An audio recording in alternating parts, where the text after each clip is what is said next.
구약 성경 961페이지 아가서 2장 10절에서 15절입니다. 나의 사랑하는 자가 내게 말하여 이르기를 나의 사랑 내 어여쁜 자야 일어나서 함께 가자. 겨울도 지나고 비도 그쳤고 지면에는 꽃이 피고 새가 노래할 때가 이르렀는데 비둘기의 소리가 우리 땅에 들리는구나. 무화과 나무에는 푸른 열매가 익었고 포도나무는 꽃을 피워 향기를 토하는구나. 나의 사랑 나의 어여쁜 자야 일어나서 함께 가자. 바위 틈 낭떠러지 엄밀한 곳에 있는 나의 비둘기야, 내가 내 얼굴을 보게 하라. 내 소리를 듣게 하라. 내 소리는 부드럽고 내 얼굴은 아름답구나. 우리를 위하여 여우 고 포도원을 허는 작은 여우를 잡으라. 우리의 포도원에 꽃이 피었음이라. 아멘. 교회 정원에 매화나무가 제법 있습니다. 지금은 흰색 꽃인 백매가 다 활짝 피었는데 곧 이제 다른 색깔의 매화들도 피게 될 겁니다. 매화는 색깔에 따라서 흰색 꽃을 백매라, 또 붉은색을 홍매라 그렇게 부릅니다. 우리 교회는 홍매, 백매만이 아니라 한 꽃잎에도 여러 가지 색깔이 물들기도 하고 한 나무에 다양한 색깔의 꽃이 피기도 하는 희귀종들도 있습니다. 매화는 피는 시기에 따라서 이름이 다르기도 합니다. 일찍 핀다 해서 조매라 부르기도 하고 겨울에 추운 겨울에 핀다 해서 동매라 부르기도 합니다. 그리고 눈 속에서 핀다 해서 설중매라 그렇게 부르기도 합니다. 설중매는 아직도 세상은 눈 속에 파묻혀 있지만 굳이 봄이 오는 소식을 전하겠다고 눈 속에서도 꽃을 피워 봄 소식을 알리는 그런 꽃이라 합니다. 이런 의미에서 보면 매화는 우리 예수님을 믿는 성도들의 이미지와 유사하다고 할 수 있습니다.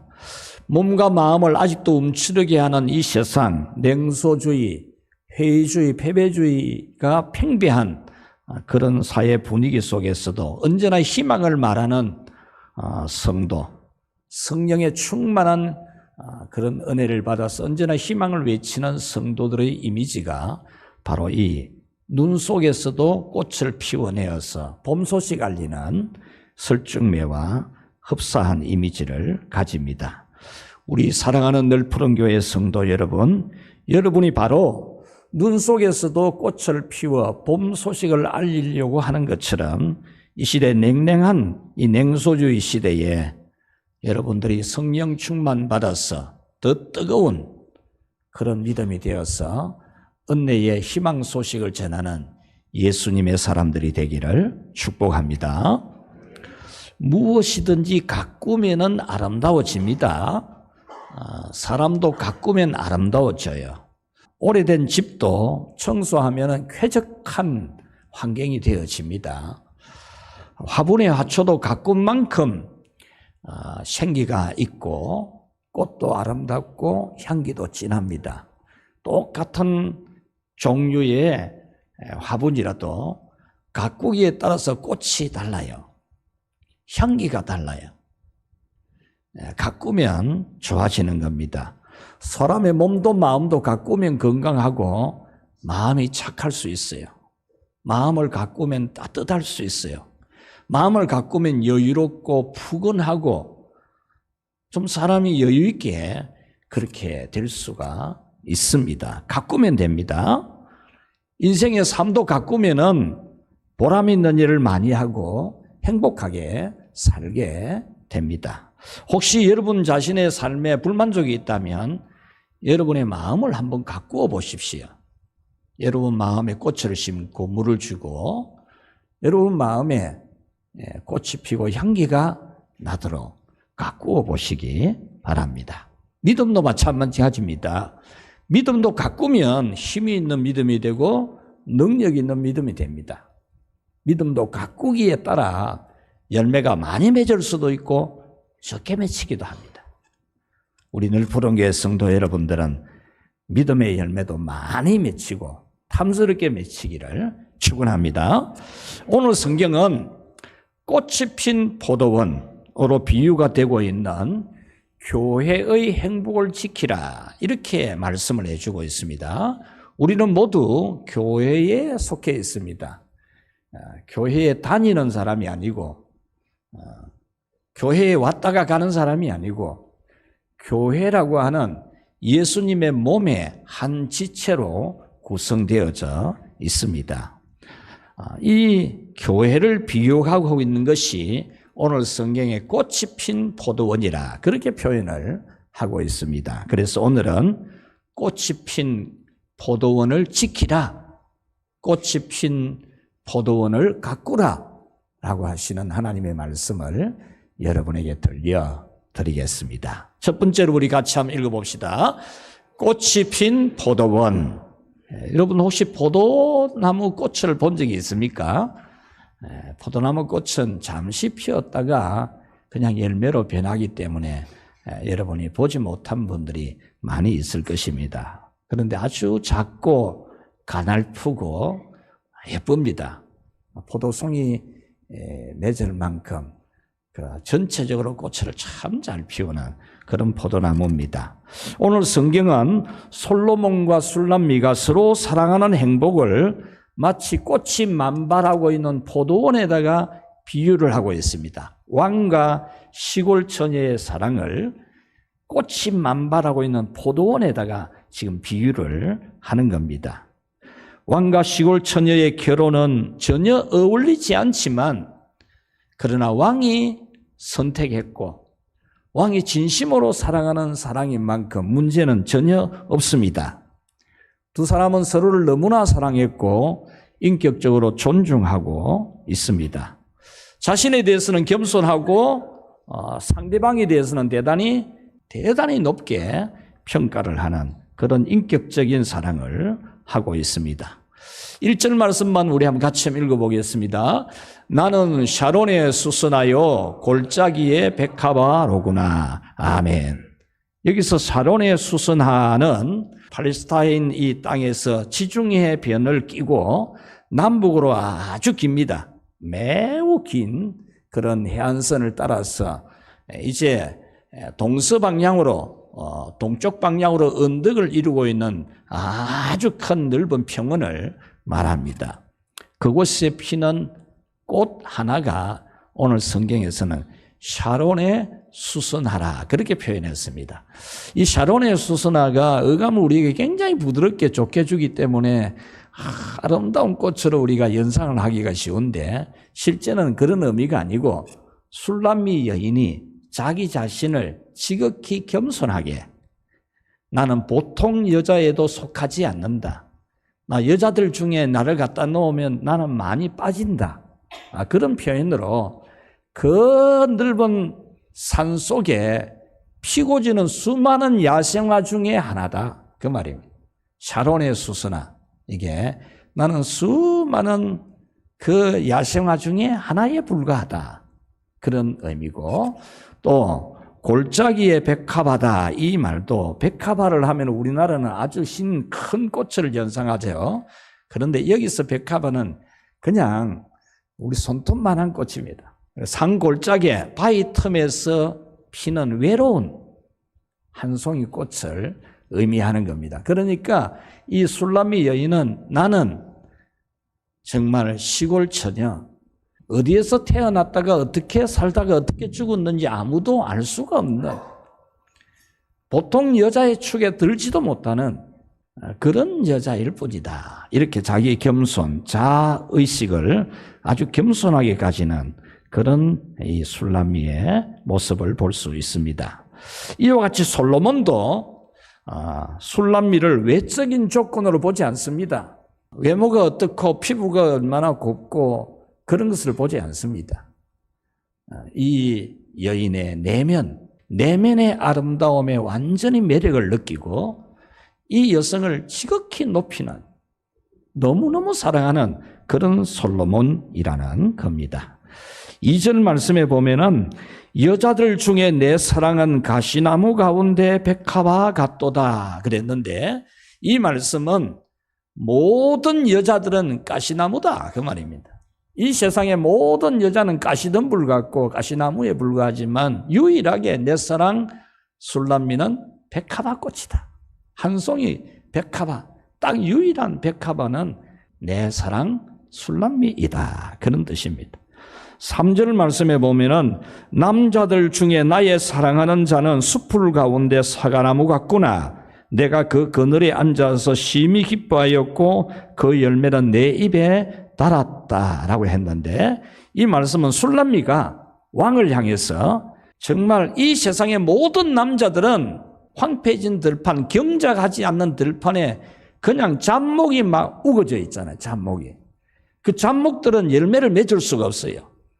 이 세상의 모든 남자는 다 경작하지 않는 땅에 자란 무성한 그 잡목들, 열매도 맺지 못하는 잡목들인데 내 남자 솔로몬은 유일한 사과나무 같다 그 말이에요. 4절에서는 그가 나를 인도하여 잔치집에 들어갔으니 그 사랑은 내 위에 깃발이로구나 그랬는데 여기서 나를 인도하여 잔치집에 들어갔다 이 말은 왕족들과 귀족들이 모이는 사교장입니다. 사교장. 잔치집이라는 것은 그 시대에 포도주를 마시면서 왕족과 귀족들이 서로 사교하는 그곳에 이 왕이 술람미 여자를 데리고 가가지고 그 사랑은 내 위에 깃발이다 이 말은 모든 사람들에게 솔로몬 왕이 여러분 난 보십시오 이러면서 이 여성이 바로 내가 결혼할 사람입니다. 이래 해주는 거예요. 그러니까 이 술람미는 이 남자가 자기 깃발 같은 존재라 이렇게 상대방을 지극히 높여주고 있습니다. 6절에서는 그가 왼팔로 내 머리를 고이고 오른팔로 나를 안는구나. 이 왕이 자기를 왼팔로 베개를 해주고 오른팔로 안아주는 그런 사랑을 해주고 있다는 최고의 로맨스를 말하고 있습니다. 그리고 이 솔로몬과 술람미는 서로에 대한 사랑이 매우 뜨겁습니다. 오늘 성경 본문에서만 이후 거는 놔두고 15절까지만 해도 내 사랑, 내 사랑, 내 사랑이라는 말을 서로 주고받는 내 사랑인 단어가 14번 나옵니다. 14번. 그리고 나의 사랑, 나의 어여쁜 자야 일어나서 함께 가자를 후렴구절로 우리 찬송 부를 때 후렴구절 있잖아요. 후렴구절로 나의 사랑, 나의 어여쁜 자야 일어나 함께 가자 이 노래 후렴구절을 2번 반복을 하고 있습니다. 그러므로 이 두 사람의 사랑은 죽고 못 사는 사랑을 말해주고 있습니다. 그리고 사랑하기에 가장 좋은 봄을 배경 화면으로 띄워주고 있습니다. 겨울도 지났고 비도 그쳤고 지면에는 꽃이 피고 새가 노래할 때가 이르렀는데 비둘기의 소리가 우리 땅에 들리는구나. 무화과나무에는 푸른 열매가 익었고 포도나무는 꽃을 피워 향기를 토하는구나. 이 봄 노래는 겨울이 지나고 봄이 온 것처럼 어려운 시절이 다 지나고 이제 좋은 시절만 있다. 이제 그런 노래죠. 그야말로 이 솔로몬과 술람미의 사랑은 포도원에 꽃이 핀 것 같은 그런 아름다움을 보여주고 있습니다. 이 솔로몬과 술람미의 꽃이 핀 포도밭과 같은 이 사랑은 바로 예수님과 성도, 예수님이 우리를 사랑하는, 우리가 예수님을 사랑하는 이 사랑이 지고지순하다. 예수님이 머리로 있고 우리는 한 몸으로 이루어 있는 이 교회가 바로 꽃이 핀 포도원이다. 이것을 일러주는 겁니다.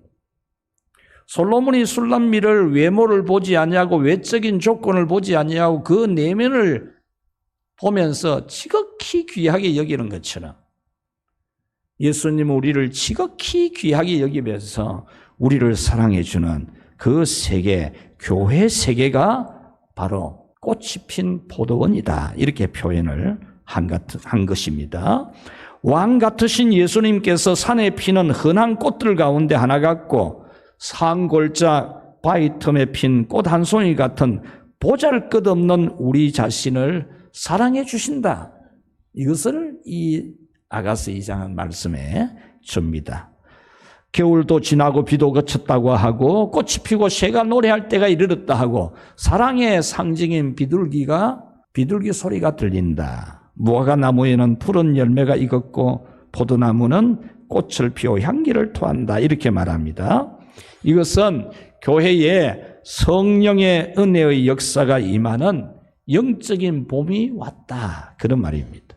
사랑하는 우리 늘 푸른교회 성도 여러분, 교회는 예수님께서 사랑해 주시는 꽃이 핀 포도원이라고 여러분들이 오늘부터 교회는 예수님이 한없는 사랑을 부어주는 나 같은 술람미 같은 정말 외적 조건으로는 솔로몬하고 너무 기울어가지고 안 되는 예수님과 우리는 기울어서 안 되지만 솔로몬이 술람미를 그렇게 사랑해 주시는 것처럼 예수님은 우리를 지극히 사랑해 주신다는 이 사실을 알고 여러분 교회가 꽃이 핀 포도원 같음을 여러분들이 꼭 알고 살아가시기를 축원합니다. 예루살렘에서 시골까지 한 걸음에 달려온 솔로몬처럼 우리를 찾아서 천국에서 이 세상에 내려오신 그 예수님, 솔로몬이 왕의 계급장 떼고 시골 처녀 술람미를 그렇게 사랑하고 좋아하는 것처럼 예수님은 하나님이라는 신분 떼고 인간 신분 취득해가지고 인간과 함께 살아주시고 인간을 위해서 대속 제물이 되어주시는 그런 예수님이십니다. 예수님의 사랑은 지나간 과거의 사랑, 화석화된 그런 사랑이 아니라 현재도 얼마든지 그 풍성한 사랑을 주시는 성령의 강하고 뜨거운 역사가 있는 곳이 교회라는 겁니다. 여러분들은 솔로몬이 술람미를 사랑한 것과 비교할 수 없는, 그것보다 훨씬 더 비교할 수 없는 예수님의 사랑을 받는, 예수님이 여러분을 위해서 피 흘려서 죽어주시는 사랑. 솔로몬이 술람미를 사랑한다 해도 그렇게 사랑했다고는 기록하고 있지 않지 않습니까? 예수님은 우리를 위해서 십자가에 못 박혀 우리를 죄와 저주와 사망에서 구원해 주시고 해방시켜 주시기 위해서 피 흘려 주신 예수님의 사랑이 철철 넘치는, 현재라는 시간에 예수님의 피가 김이 무럭무럭 나면서 지금 이 바닥을 흐르고 있는, 우리가 그 바닥에 손을 대고 입을 대고 예수님의 보혈을 내 몸에 묻히고 죄 없는 자가 되고 의인이 되고 하나님의 자녀가 되게 하는, 그것을 우리 보고 지식적으로 믿으라 하고 성경 읽어서 터득을 하라고 하면은 가능성이 제로인 그런 우리를 성령님이 감동하시고 감화하시고 믿어지게 하시고 은혜 충만하게 하시고 뜨겁게 주님을 사랑하게 하시는 성령의 역사를 우리는 바로 이 교회에서 누리는 것을 알고, 교회에는 꽃이 핀 포도원 같은 예수님의 사랑이 넘치는 교회인 것을 알고 여러분 교회를 귀중히 여기시기를 축원합니다. 두 번째로 보겠습니다. 꽃이 핀 포도원을 지키라. 오늘 성경에서 하나님은 우리에게 꽃이 핀 포도원 교회, 정말 행복이 넘치는, 은혜가 넘치는 교회를 지키라, 이렇게 우리에게 말씀해 주고 있습니다. 우리를 위해서 목숨 버리신 예수님의 사랑을 과거가 아닌 현재와 미래에 완벽하게 누리게 하시는 성령의 임재를 잃어버리지 말아라, 그 말입니다. 놀라운 성령의 은혜를 잃어버리지 말라는 겁니다. 여러분, 교회의 행복은 그냥 오는 것이 절대 아닙니다. 교회의 행복은 아무것도 하지 않아도 주어지는 것이 아닙니다, 여러분. 행복은 가꿀 때에만 유지가 되는 것입니다. 가꾸지 아니하면 행복이 불행이 되는 것이 행복입니다, 여러분. 행복은 유지되는 게 아닙니다, 여러분. 그냥 두면 행복되는 게 아닙니다. 여러분의 가정의 사랑도 가꾸지 아니하면 불행으로 바뀌잖아요, 불행으로. 가꿀 때의 행복이지 가꾸지 않으면 불행이 되는 거잖아요. 교회의 행복도 마찬가지입니다. 여러분이 교회의 행복을 위해서 물을 주고 걸음을 주고 방제를 하고 여러분들이 교회의 행복을 가꾸어 갈 때 여러분들이 교회의 행복을 누릴 수 있는 것입니다. 그저 주어지는 게 아닙니다. 오늘 성경을 보면 행복할 수 있는 모든 조건을 갖춘 솔로몬과 술람미 여인 사이에 긴장이 보이고 있습니다.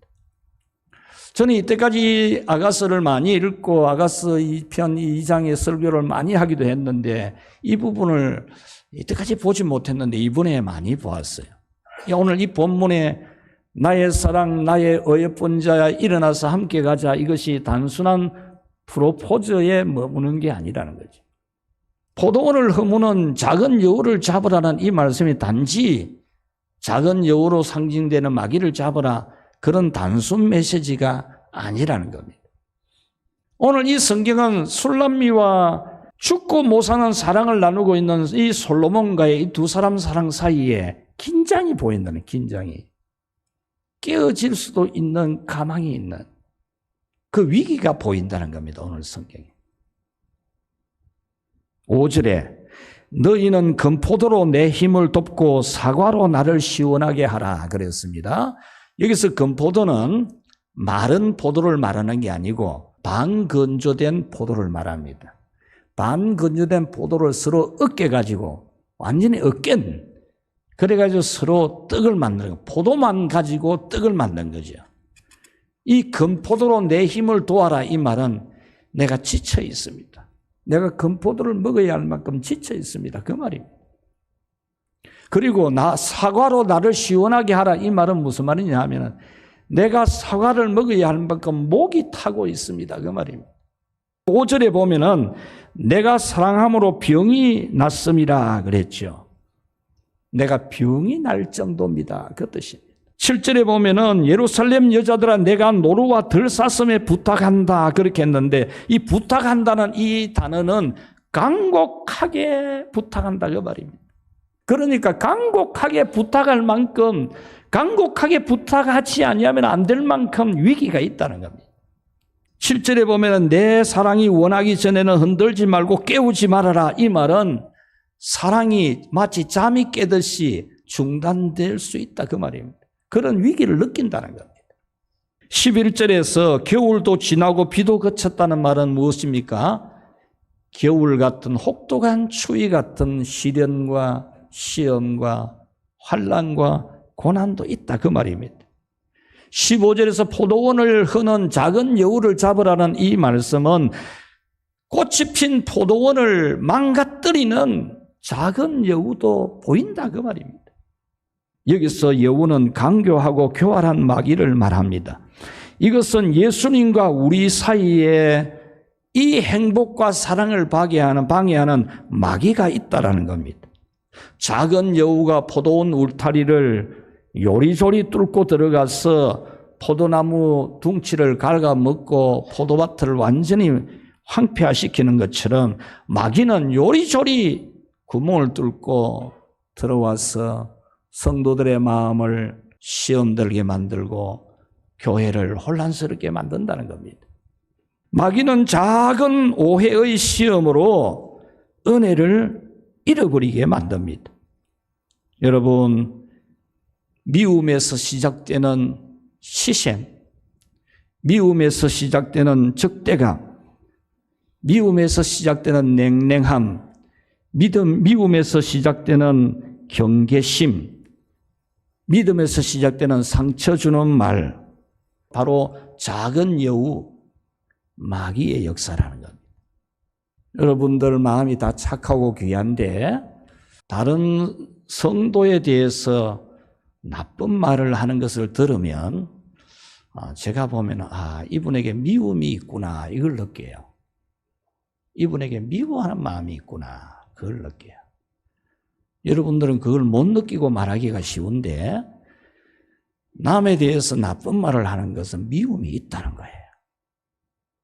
우리 성도 여러분의 마음에 어떤 한 분에 대해서도 미워하는 마음이 없어야 됩니다. 절대 절대로 미워하는 마음 가지면 안 됩니다.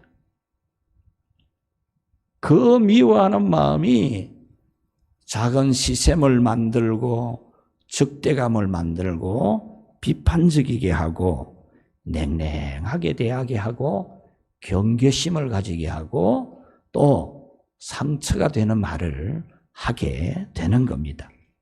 베드로전서 5장 8절 9절에 보면은 근신하라 깨어라 너희 대적마귀가 우는 사자같이 두루다니며 삼킬 자를 찾나니 너희는 믿음을 굳게 하여 저를 대적하라 그랬습니다.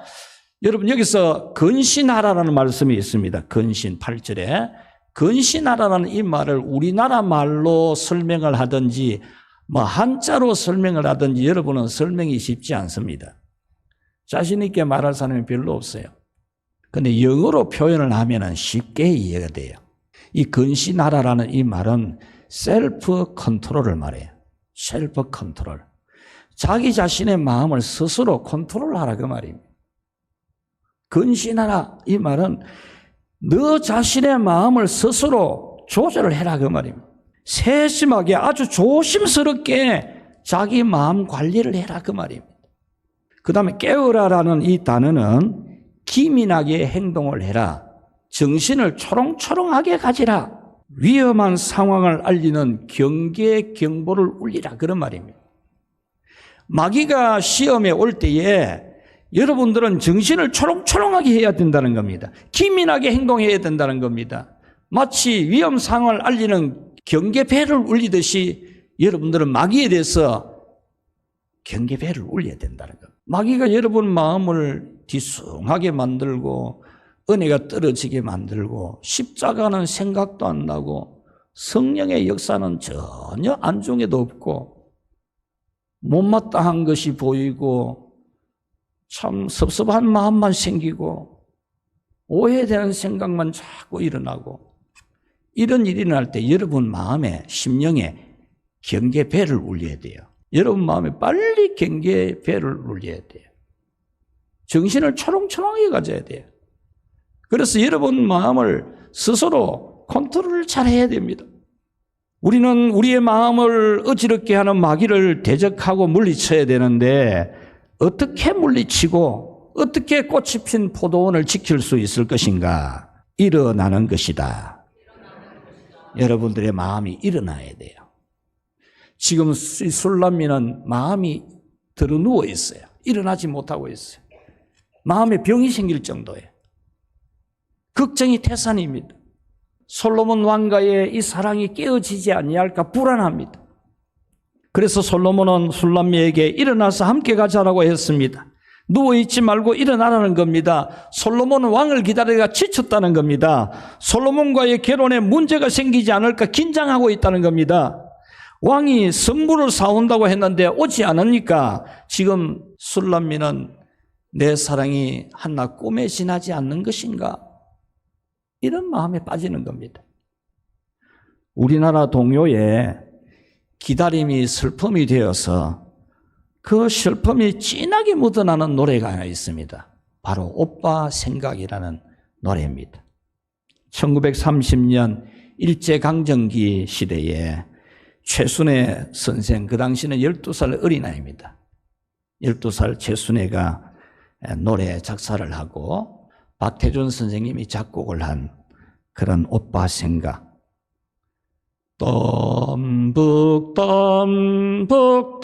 덤북새 이 노래입니다. 우리 오빠 말 타고 서울 가시면 비단구두 사가지고 오신다더니 비단구두 사가지고 오신다 했는데 왜 이래 안 오시나? 그 노래입니다. 최순애 씨 가족은 형제가 1남 4녀입니다. 그 시대에 남자는 그 집안의 대들보죠. 1남 4녀 중에 오빠 하나, 남자 하나입니다. 외동아들입니다. 참으로 귀한 존재였는데 오빠는 일본 동경에 유학을 갔습니다. 그런데 관동 대지진 때에 조선인들이 나쁜 짓을 한다는 소문을 퍼뜨려서 조선인 학살이 있을 때 가까스로 목숨을 건져서 귀국을 한 그 오빠였습니다. 그러니까 이 일본 순사들은 이 오빠에 대해서 항상 요주의 인물로 계속 주시하고 있습니다. 그래서 이 오빠는 고향 수원을 떠나서 서울에 가서 방정환 선생님과 독립운동을 하게 되는데 서울 갔다가 올 때에 늘 작은 선물을 사오는 겁니다. 여동생을 주기 위해서. 그런데 오빠가 한 달에 한 번쯤 오시는데 어느 날 순애에게 내가 이번에는 붉은 댕기를 사오겠다. 댕기머리 하는 거 알잖아요. 붉은 댕기를 내가 선물로 사오겠다. 이렇게 말해요. 그런데 이 약속한 오빠가 오지를 않는 거예요. 그래서 가수원을 하고 있는 이 순애 집은 이 가수밭 언덕에 앉아서 서울 방향을 바라보면서 오빠를 기다리고 있는 거예요. 그렇게 해서 붉은 댕기를 구두 사오신다는 그런 약속으로 바꾸어서 구두 사오시기를 기다리는데 왜 이리 안 오시나 그런 아픔을 노래한 바로 노래가 그 오빠 생각이라는 것입니다. 이렇게 여러분 교회 생활에도 염려와 근심이 있어요. 이걸 꼭 아셔야 됩니다, 여러분. 그냥 행복이 주어지는 것이 아니에요. 교회가 그냥 여러분들이 행복한 세상이 될 수 있는 게 아니에요. 오해와 섭섭한 일이 있을 수 있어요. 내 진심을 몰라주고 내 사정과 형편은 몰라주는 야속할 때가 많아요. 이런 작은 오해와 섭섭한 일들이 예수님의 십자가도 생각이 안 나게 해요. 나를 위해 십자가에서 피 흘려 죽으신 예수님도 생각이 안 나게 해요. 놀라운 성령님의 감동과 은혜도 전혀 생각이 안 나게 해요. 이 작은 오해가, 작은 섭섭한 일이, 이 작은 오해와 섭섭한 일이, 야속한 말들이 예수님의 십자가도 생각이 안 나고 성령의 은혜도 생각이 안 나고 교회에서 행복을 잃어버리게 만들어요.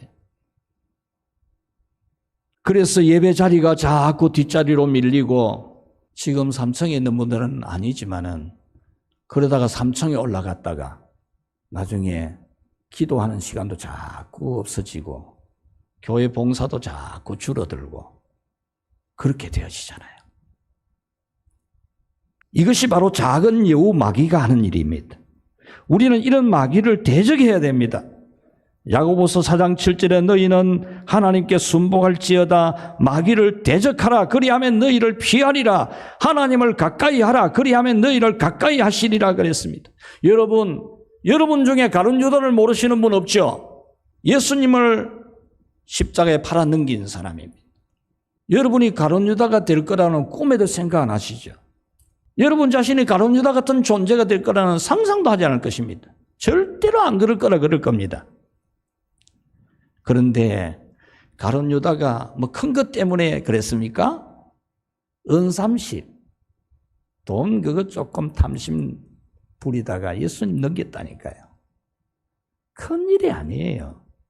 작은 여우 같은 돈 몇 푼에 교회가 어떻니 저떻니 그런다니까요. 예수님 팔아넘긴다니까요. 그 행복을 잃어버린다니까요. 꽃이 핀 포도원 같은 에덴 동산, 여러분 에덴 동산 태초에 하나님이 우주 만물을 창조하고 사람을 거기에 두신 에덴 동산 모든 좋은 것이 다 있는 곳입니다. 에덴 동산입니다, 여러분. 이 에덴 동산에서 아담과 하와가 선악과를 따먹은 일이 뭡니까? 큰 일입니까? 이거 먹어봐.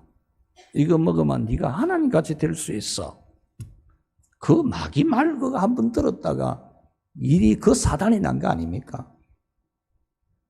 여러분들의 믿음이 에덴 동산을 잃어버리는 신락원이 되어지는 은혜를 잃어버리는 예수님의 십자가의 보혈과 성령의 은혜조차도 막 홧김에 막 확 불어버리고 뭐 어떠니 저떠니 이러고 여러분 큰일 아니에요. 마귀가 그냥 네 이거 마시면 네가 대장 된대. 네가 하나님같이 될 수 있다. 이 말에 그냥 선악과를 먹었지 않습니까? 여러분은 마귀가 주는 작은 여우 같은 실망. 여러분 실망 그거 작은 여우 마귀가 주는 거예요. 실망하면 안 돼요. 의심. 의심이 바로 여러분 마귀가 주는 거예요. 마귀가 여러분 포도원에 구멍을 내는 거예요. 의심하지 마세요. 우울함에 빠지지 마십시오. 마귀가 주는 겁니다. 섭섭한 마음 가지지 마십시오. 작은 여우가 주는, 마귀가 주는 겁니다.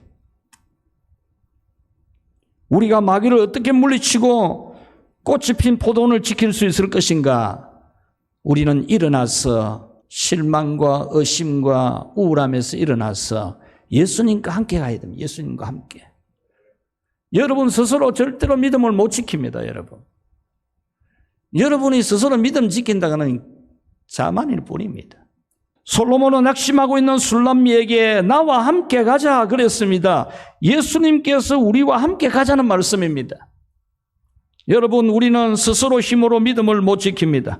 예수님의 십자가, 보혈과 성령의 역사가 있어야 행복할 수 있는 모든 조건을 다 갖춘 교회에서도 스스로의 힘으로는 믿음을 지킬 수가 없습니다. 그리고 사람은 혼자서는 쓸 수가 없는 존재입니다. 우리 한자로 사람 인자를 막대기 두 개를 서로 기대어 놓는 것으로 만들어 놓았지 않습니까? 사람은 홀로 쓸 수가 없다는 거예요. 여러분, 혼자 고민하지 마십시오. 혼자 오해하지 마시고 혼자 고독하지 마십시오. 예수님의 몸인 교회의 모든 성도들과 함께 하십시오. 교회는 보이는 예수님입니다. 교회는 여러분 눈에 보이는 예수님입니다. 교회를 아껴야 됩니다. 교회를 사랑해야 됩니다. 교회의 행복을 지켜야 됩니다. 교회는 눈에 보이는 예수님인 것을 알고 교회와 함께하면 꽃이 핀 포도원 같은 교회에서 여러분들은 자자손손 행복할 수 있습니다. 말씀을 맺겠습니다. 행복은 그냥 오는 것이 아닙니다. 아무것도 하지 않아도 그냥 오는 게 행복이 아닙니다. 교회의 행복 그냥 주어지는 거 아닙니다, 여러분. 교회가 왜 이래? 여러분이 아무것도 안 하면서 교회가 행복이 지켜질 거라고 생각하면 안 됩니다. 가만히 있으면 행복하게 되는 것이 아닙니다, 여러분. 가꾸어야 됩니다. 행복은 가꿀 때 유지됩니다. 여러분은 교회에서 행복을 가꾸는 노력을 스스로 많이 하시기를 축원합니다. 스스로 노력을 많이 해야 됩니다. 교회에 오면 행복을 제공해 주는 것으로 생각하지 말고 예수님의 보혈과 성령의 역사로 제공되는 이 행복을 가꾸어야 됩니다. 가꾸어야. 마귀를 대적해야 됩니다. 마귀가 주는 오해, 그걸 머릿속에 계속 가지고 있을 필요가 없습니다. 의심을 그걸 두 번 할 게 뭐 있습니까? 한 번도 많은데. 의심은 한 번도 많은 거예요. 의심 많이 하는 정신적으로 우울증 기질이 있는 사람이에요. 여러분은 여러분 마음에 일어나는 낙심, 이 낙심이라는 것을 그냥 두면 안 됩니다. 여러분은 일어나서 교회와 함께 하여서 모든 행복을 다 주시는 예수님의 사랑을 교회에서 흠뻑 누리는 그런 복된 성도들이 되시기를 주님의 이름으로 축원합니다.